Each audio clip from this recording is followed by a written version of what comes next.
अस्सलाम वालेकुम स्टूडेंट्स, आज हम बात करने जा रहे हैं biology 9th class chapter number 6 and our last topic of this chapter is factor affecting the rate of enzymes. ठीक है, हमने एंजाइम्स का चैप्टर स्टार्ट किया जो कि बहुत इजी और इंटरेस्टिंग चैप्टर है।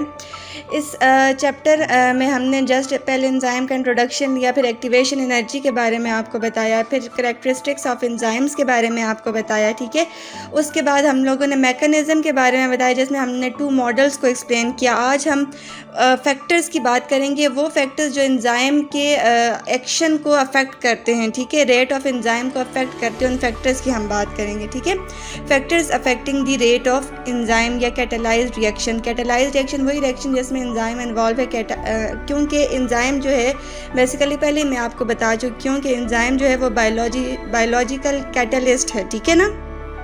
अच्छा, अब वो कौन कौन से फैक्टर्स हैं जो एंजाइम के रेट को अफेक्ट करते हैं। बेसिकली हमारे पास 3 फैक्टर्स होते हैं जो एंजाइम के रेट को अफेक्ट करते हैं। ठीक है, पहले हम सबसे पहले फैक्टर की बात करते हैं जो कि है सबस्ट्रेट कॉन्सेंट्रेशन। ये पहला फैक्टर है जो कि एंजाइम के रेट को अफेक्ट करता है, सबस्ट्रेट कॉन्सेंट्रेशन। सबस्ट्रेट का आपको पता है कि एंजाइम अपना फंक्शन तभी परफॉर्म कर सकता है जब कोई भी एलिमेंट या कंपाउंड जो कि सबस्ट्रेट कहलाता है उसके साथ आके अटैच होता है और एंजाइम सबस्ट्रेट कॉम्प्लेक्स बनता है। इसी तरह से रिएक्शन होता है। जाहिर सी बात है जब तक रिएक्टेंट नहीं होगा तब तक जो है एंजाइम जो है वो अपना फंक्शन परफॉर्म नहीं कर सकता। तो एंजाइम को सबस्ट्रेट की ज़रूरत होती है अपना फंक्शन परफॉर्म करने के लिए। अब सबस्ट्रेट की कॉन्सेंट्रेशन से मुराद ये है कि फॉर एग्ज़ाम्पल मैं अगर आपको एग्ज़ाम्पल दूँ कि हमारे पास जो हैं 10 एंजाइम्स जो हैं वो प्रेजेंट हैं। ठीक है, 10 एंजाइम जो हैं वो प्रेजेंट हैं और सबस्ट्रेट की कंसंट्रेशन जो है वो 20 है फॉर एग्जांपल। ठीक है, अब जो सबस्ट्रेट की कंसंट्रेशन 20 है वो डबल है फॉर एग्जांपल एंजाइम से। अब 10 जो सबस्ट्रेट हैं वो तो आके 10 एंजाइम के साथ अटैच हो जाएंगे, लेकिन जो रिमेनिंग 10 है, क्योंकि मैंने कहा सबस्ट्रेट फॉर एग्जांपल 20 हैं। ठीक है, तो सब रिमेनिंग जो 10 बच जाएंगे क्योंकि उनके साथ एंजाइम प्रेजेंट ही नहीं होंगे, तो फिर उनका जो रिएक्शन है वो बहुत ज़्यादा स्लो होगा क्योंकि उनके पास कैटलिस्ट प्रेजेंट नहीं होगा एंजाइम की सूरत में। ठीक है, तो इससे मुराद ये है कि एंजाइम की जो सबस्ट्रेट की कंसंट्रेशन है वो इक्वल होनी चाहिए एंजाइम की कंसंट्रेशन से, ताकि ईजिली सबस्ट्रेट एंजाइम के साथ आके बाइंड हो, उसके पास फ्री एंजाइम प्रेजेंट हो ताकि रिएक्शन जो है वो स्पीड अप हो। ठीक है, इस तरह से हम ये कहते हैं कि कंसंट्रेशन ऑफ सबस्ट्रेट जो है वो एंजाइम की एक्टिविटी पे जो है अफेक्ट करता है। ठीक है, मतलब सबस्ट्रेट की कंसंट्रेशन जो है वो एंजाइम की कंसंट्रेशन से इक्वल होनी चाहिए, उससे लो या हाई नहीं होनी चाहिए। इस बेस पे क्या होता है कि एंजाइम जो है जाहिर सी बात है प्रेजेंट नहीं होता। अगर सबस्ट्रेट ज़्यादा है तो फिर उसके पास रिएक्शन जो है वो स्लो होगा। ठीक है, नंबर 1 फैक्टर जो था हमारे पास था सबस्ट्रेट कॉन्सेंट्रेशन। ठीक है, अब एक और फैक्टर है इफेक्ट ऑफ पीएच। ठीक है, हमने बात की सबस्ट्रेट कॉन्सेंट्रेशन की, और इफेक्ट ऑफ पीएच दूसरा मेन फैक्टर है जिसकी हम बात करने जा रहे हैं जो कि एंजाइम की एक्टिविटी को अफेक्ट करता है, इफेक्ट ऑफ पीएच। ठीक है, इफेक्ट ऑफ पीएच की बात करें, the rate of almost all enzyme catalysed reaction exhibit a significant dependence on hydrogen ion concentration. ठीक है, पीएच की अगर हम बात करें, इसमें हाइड्रोजन आयन कंसंट्रेशन की हम बात करते हैं मोस्टली। पीएच की बात करें तो हर एंजाइम एक स्पेसिफिक पीएच के अंडर जो है वो वर्कआउट करता है। ठीक है, जितने भी एंजाइम्स हैं अब उनकी अगर हम बात करें तो वो हर एंजाइम जो है उसके लिए एक स्पेसिफिक पीएच होता है और उस पीएच के अंडर ही एंजाइम जो है वो वर्कआउट करता है। अगर उसे वो पीएच ना मिले तो एंजाइम अपना फंक्शन जो है वो परफॉर्म नहीं कर सकता। ठीक है ना।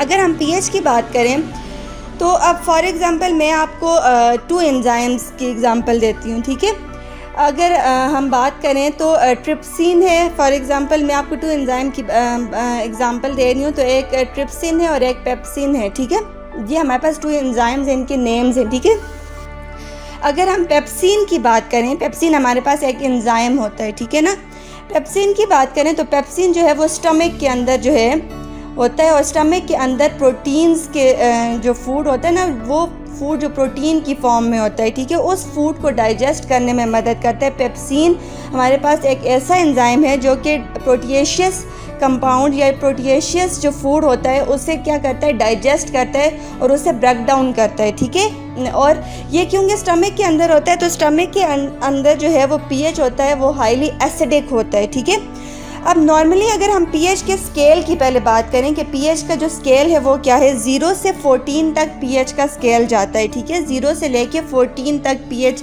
स्केल होता है, ठीक है। अब 0 से लेके 7 तक जो है वो हाईली एसिडिक है, यानी 7 से नीचे 0 तक अगर आएगा तो वो हाईली वो एसिडिक है। और मतलब अगर 6 है, 5 है, 4 है, मींस जो अगर फॉर एग्ज़ाम्पल 1 है, ठीक है, यहाँ जैसे जैसे लो होता जाएगा वैसे वैसे पीएच की कंसंट्रेशन जो है वो हाई होती जाएगी, हाईली एसिडिक होता जाएगा। 0 से लेकर 7 तक एसिडिक होता है, 7 न्यूट्रल है, और फिर आगे जो है 8 से 14 तक बेसिक होता है स्केल के अंदर, ठीक है ना।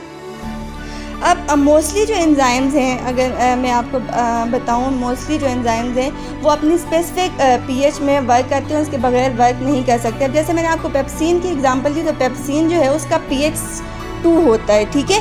अब पेप्सिन जो है वो स्टमक के अंदर प्रेजेंट है, तो उसका फंक्शन अगर उसे वो पीएच ना मिले, ठीक है, तो वो कभी भी अपना फंक्शन परफॉर्म नहीं कर सकता पेप्सिन। इसी तरह से ट्रिप्सिन जो है वो स्मॉल इंटेस्टाइन में प्रेजेंट होता है, ठीक है।